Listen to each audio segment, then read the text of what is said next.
Hello, this is David Bianco. Thank you for joining me today. So this is kind of a big one. It's Pink Floyd's 50th anniversary box set. Showed up yesterday. Fragile. It must be Italian. Very well preserved in the box, no damage to the box, very well cardboard protected. And I took my time to kind of get it open and get through the way it was layered in there. Had a little mishap with a cutting knife, but I didn't hurt myself or anyone else, or the records for that matter, most importantly. And got it opened, took a look at it, went through all that's in it. It's a great set from content. I don't have any other Pink Floyd box set that's an anniversary edition, so I know a lot of people don't think this one's that great, but I did get it because I don't have one. So the book's really great. The amount of digital data in there on DVD and Blu-ray is great. I haven't had time to listen to any of that yet, but I pulled out the vinyl, a very clean looking vinyl, but cleaning it first, always as we have to, right? And then I took it to compare to 4 other versions that I have. And that's what we're going to be talking about next, here on the Safe and Sound Texas Audio Excursion.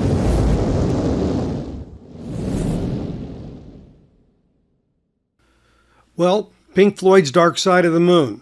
What more can you say? I did a video recently talking about the development of the album and some things about Alan Parsons' involvement as an engineer, which I will link at the top here for you. And I thought it was, something that deserved the attention because this album has been so wildly popular over the decades.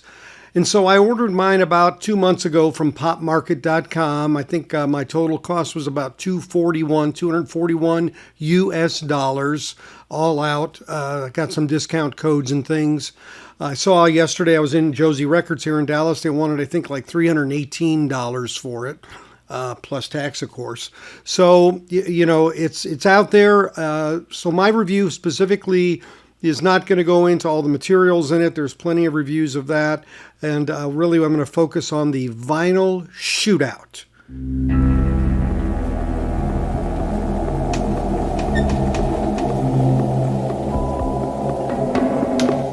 Although I don't have the original UK-2-3 pressing, which seems to be the cream of the crop and the one that audiophiles find to be the best, I have had one for a while now that really is, to me, the best I can have for the money. And that is this Pro Use, it's Japan Pro Use, Toshiba EMI Pro Use pressing.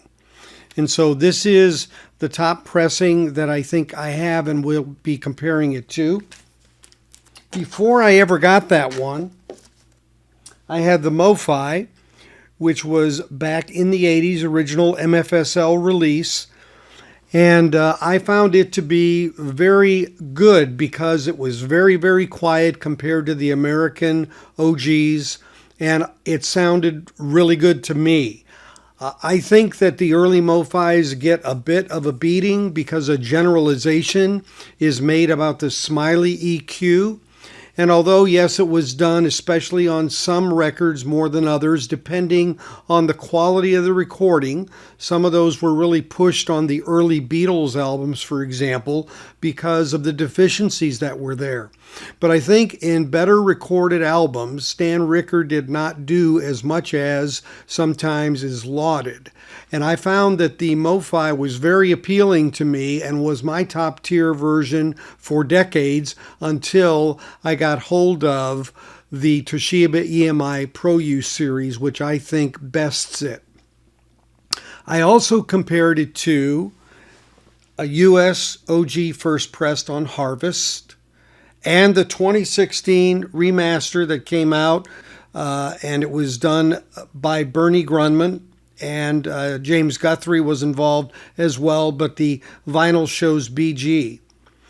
So one of the things that I found when I actually opened this copy, I had several copies but hadn't opened them. I opened this copy, and the actual vinyl has some defects on it, which I will show to you, some bubbles that were present on both side 2, which I did first, and side 1 from the actual pressing. So I'll be taking that back to get a replacement. but I will speak of its sonic quality outside of those defects. So we have here 4 versions. I have another version which is the SQ German copy, but it's the quadraphonic. But I'm not going to compare it because it has some different sounds to it and the mix is a little different. So it really isn't, in my mind, an apples to apples comparison. So how did I do the comparison? Well, the first thing is, equipment-wise, I'll be putting in the description of this video the equipment that I used so that you have some visibility to that. As it relates to the process I used, the way I started was to take the best recording I have, which is the Pro Use series, and play some songs to kind of get refamiliarized with how it sounds at its best, in my opinion. So I started, ironically, on side 2 with Money. And the reason is that song kind of hits you very quickly, whereas side 1 kind of warms up. So I wanted to kind of get the immediate first impressions and get a bass line there. It's a very well-known song, of course. And in doing that, got kind of reset to the crispness of the change falling and the bass guitar coming in, and then the electric guitar and the riffs and the voice. So in doing that orientation, so to speak, I got that in my mind and set. And then I put on the 50th anniversary edition next, same track, Money. The first thing I noticed that really kind of caught me off guard in a bit, although I did have to make it a bit louder with the 50th, it's about 2 dB quieter than my EMI Toshiba Pro Use, which that happens often. That's not a major issue. What I did notice is that one of the series of money change, about let's say not quite 10 seconds into the first segment of that, there is a slight change drop that's at a higher frequency. And I heard it very clearly on the Toshiba, but I literally almost didn't hear it on the 50th anniversary. So I went back and played that again, and I upped the volume a little more, and it was there very faintly. It was almost at first to me as if it's like, what happened? Did they have a tape dropout or what happened? But then I realized that it happened on the second iteration of that same exact very minor change sound that's in there. So that really was a concern to me, because it was something, an absence, because other than that sound, there is no other sound really that you're listening to besides the bass, of course, that's going through once it gets started. But at the beginning, it's just the money. So that really was a red flag to me initially. And I came back several times again and tried that same thing. I compared then in that section on the MOFI, and I heard it clearly. I compared it on the OG, and I heard it somewhat, but definitely it was there. And on the 2016, it was there. So I don't know what happened at that frequency or whatever, but that really was a gap that existed, that I noticed within the first 25 to 30 seconds of playing the side, to where I didn't even get further into the song at that point. Once I got past that point, and okay, I noted that and recognized as I was taking my notes that there was a gap there. When I started to listen and compare the Toshiba to it, it seemed very obvious to me that the midsection, that it was a little warmer kind of sound, and that maybe the midsection was boosted more at the loss of the higher end and the lower end. So that really was something that I hadn't expected either. And when I then went on and compared it to other tracks, it seemed like pretty evenly distributed through both sides was this kind of warmer kind of sound and a little more mid-range kind of a sound. and a loss of some of that precision of the bass and precision of the high end that I had in the Pro Use EMI and even on the MOFI. So there were places where, like on Us and Them, the sax, sounded a little smoother, and maybe when you listen on the Pro Use or the MOFI, it's a little brighter or a little more raspy or wispy through the reed, which probably is very natural, actually. So although it sounded smoother, it lost some of that genuine feel to it. And I started to get the impression as if, this is beginning to be one of these situations where, like, is a veil kind of being put over your speaker a bit, a veil or a very thin towel or whatever. And that's really the impression I started to get. And that got substantiated across both sides. I mean, Us and Them, the sax on the 50th was very, what I would call, it was smooth, but almost too smooth. It didn't have some of that genuine sound that was very distinct. And at the beginning of Us and Them, there's a kick drum. And in the Toshiba EMI, it was very precise. And being a drummer, that's something I listen for and can appreciate. It was very distinct. And it was very kind of sloppy on the 50th anniversary. And now, grant you, I just paid $241 for something. So I would love for this thing to have blown the doors off anything and said, hey, yeah, but I'm just giving you my honest impressions. So the kick drum there was, kind of muffled and didn't have that distinct hit. It kind of rolled off. It was like a rounded edge kind of sound instead of a precise hit on the drum. And so that kind of stood out to me as well. And so as I went through side 2, I still maintained this same sense of this mid-range boost or mid-range emphasis or warmness and lack of precision in some of the highs and the lows. So I then went to side 1, of course, and you get the introduction there of that, and it's very quiet vinyl. A pro on this is it's very quiet. There's no doubt about that. But even in the early tracks, there are very much this covering or veil towards some of the more precise, brighter sounds and the lower end that basically aren't as predominant or as focused as they are in either of these two. And now I have to come to the 2016. And the 2016 is a pretty darn good sounding record, actually. When I listen to it, it's really when you can get this album for $25 or whatever. It's a great value. Now, of course, I had a couple defects on mine with those bubbles that I showed you, and again, that's a major issue for replacement. But it, in fact, had a really decent sound. Bernie Grunman's work on this is fairly good, and you get back definitely some of that lower and upper end, and the mid-range isn't pushed into your face quite as much as it is on the 50th anniversary. The OG is okay, but I don't think the US OG was really that great in the first place. And it was one of the reasons I jumped to the MOFI back in the 80s when it came out. At least the pressing I have, and I've had several, I haven't been high-end impressed with what has come out of that.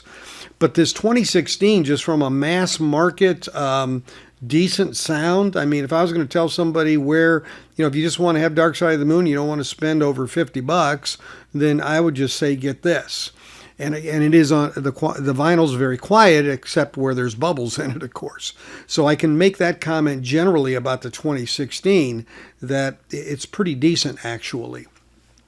So when I got to time on this side, one thing I found is that it seemed like there were efforts to make up for something. The top chime that's dedicated to one channel for the beginning of time was very harsh.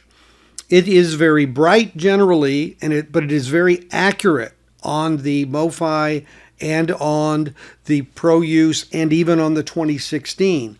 But there was a certain harshness almost to it that hurt a bit on the 50th anniversary, as if they maybe tried to force something a little bit there. I don't know, but or the wear of the tape, I don't know. But it definitely didn't have what I would call an appealing sound to it. And unfortunately, that is a very important part of the album as it goes into it. And again, when the vocals started to come up and that mid-range kind of focus and warmness of it, you lost some of the hi-hat hits that you hear that are in there.